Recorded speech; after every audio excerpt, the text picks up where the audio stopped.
ಸಮಸ್ಯೆ ಸಣ್ಣದಾಗಿದ್ರು ಕೂಡ ಅದ್ರ ಬಗ್ಗೆ ಪದೇ ಪದೇ ಯೋಚನೆ ಮಾಡಿ ಚಿಂತೆ ಮಾಡೋದು ನಿಮ್ಮ ರೂಢಿಯಾಗಿಬಿಟ್ಟಿದೆ. ಇದರಿಂದ ಹೇಗೆ ಹೊರಗೆ ಬರ್ಬೇಕು ಅಂತ ಯೋಚನೆ ಮಾಡ್ತಾ ಇದ್ದಾರೆ. ಹಾಗಾದ್ರೆ ಈ ವಿಡಿಯೋನ ಕೊನೆಯವರು ನನಗೆ ಯಾಕೆ ಹೀಗಾಯ್ತು ಅಂತ ಯೋಚನೆ ಮಾಡೋ ಬದಲು ನಿಮಗೆ ನೀವು ಈ ಪ್ರಶ್ನೆಗಳನ್ನ ಕೇಳ್ಕೊಳ್ಳಿ. ಈಗ ಈ ಸಮಸ್ಯೆಯಿಂದ ಹೊರಗಡೆ ಬರೋದಕ್ಕೆ ನಾನು ಏನ್ ಮಾಡ್ಬೋದು? ನನ್ನ ಜೀವನದಲ್ಲಿ ಇವತ್ತು ನಡೆದಿರುವಂತ ಒಳ್ಳೆ ಘಟನೆ ಯಾವುದು? ಯಾಕಂದ್ರೆ ನಿಮ್ಮ ಮೆದುಳು ಒಂದೇ ಸಮಯದಲ್ಲಿ 2 ಯೋಚನೆಗಳನ್ನ ಇಟ್ಕೊಳ್ಳೋದಕ್ಕೆ ಸಾಧ್ಯ ಇಲ್ಲ. ಹಾಗಾಗಿ ಅದಕ್ಕೆ ಯಾವಾಗಲೂ ಒಳ್ಳೆಯದನ್ನ 72 ಗಂಟೆಗಳ ಈ ಸರಳ ನಿಯಮವನ್ನು ಅಳವಡಿಸ್ಕೊಳ್ಳಿ. ಯಾವುದೇ ಒಂದು ಸಮಸ್ಯೆ ಇದ್ರೂ ಕೂಡ 3 ದಿನ ಆದ್ಮೇಲೆ ಅದು ನಿಮಗೆ ನೆನಪಿರುತ್ತೆ ಅಂತ ಯೋಚನೆ ಮಾಡಿ.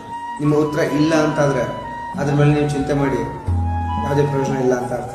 ಅತಿಯಾಗಿ ಚಿಂತೆ ಮಾಡೋದನ್ನ ಈ ಕ್ರಮಗಳನ್ನ ಕೈಗೊಳ್ಳೋದ್ರಿಂದ ಬಿಡ್ಬೋದು. ಚಿಂತೆ ಅನ್ನೋದು ಒಂದು ಮಾನಸಿಕ ಚಟುವಟಿಕೆ. ನೀವು ಯಾವಾಗ ನಿಮ್ಮನ್ನ ನೀವು ದೈಹಿಕ ಚಟುವಟಿಕೆಗಳಲ್ಲಿ ತೊಡಗಿಸ್ಕೊತೀರಾ ಆವಾಗ ಮಾನಸಿಕ ಚಿಂತೆ ಕಡಿಮೆ ಆಗ್ತಾ ಹೋಗುತ್ತೆ. ಒಂದು ಸಣ್ಣ ವಾಕ್ ತಗೊಳ್ಳಿ, ವ್ಯಾಯಾಮ ಮಾಡಿ, ಮೆಡಿಟೇಷನ್ ಮಾಡಿ. ಇದರಿಂದ ಏನಾಗುತ್ತೆ, ನಿಮ್ಮ ಮೈಂಡ್ ಆ ಚಿಂತೆಯಿಂದ ಸ್ವಲ್ಪ ದೂರ ಆಗುತ್ತೆ. ಈ ಸ್ವಲ್ಪ ಇಂಟರ್ವಲ್ಸ್ಗಳೇ ನಿಮ್ಮನ್ನ ಆ ಚಿಂತೆಯಿಂದ ದೂರ ಇಡೋದಕ್ಕೆ ಸಹಾಯ ಮಾಡುತ್ತೆ. ನಿಮ್ಮ ಮೆದುಳು ಹಳೆ ನೆನಪುಗಳನ್ನ ತೆಗೆದು ಹಾಕೋದಕ್ಕೆ ಹೊಸ ಅನುಭವಗಳನ್ನ ಕೇಳುತ್ತೆ. ಹಾಗಾಗಿ ನಿಮ್ಮ ದೈಹಿಕ ಚಟುವಟಿಕೆಗಳನ್ನ ಹೆಚ್ಚಿಗೆ ಮಾಡ್ಕೊಳ್ಳೋದ್ರಿಂದ ಅದಕ್ಕೆ ಆ ಅನುಭವಗಳನ್ನ ಕೊಡ್ತಾ ಹೋಗ್ತದೆ. ಬರೆಯೋದನ್ನ ರೂಢಿ ಮಾಡ್ಕೊಳ್ಳಿ.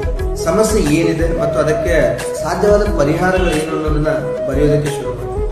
ಇದರಿಂದ ನಿಮಗೆ ಎದುರಾದ ಸಮಸ್ಯೆ ಬಗ್ಗೆ ನಿಮಗೆ ಒಂದು ಸ್ಪಷ್ಟತೆ ಸಿಗುತ್ತೆ. ಆಗ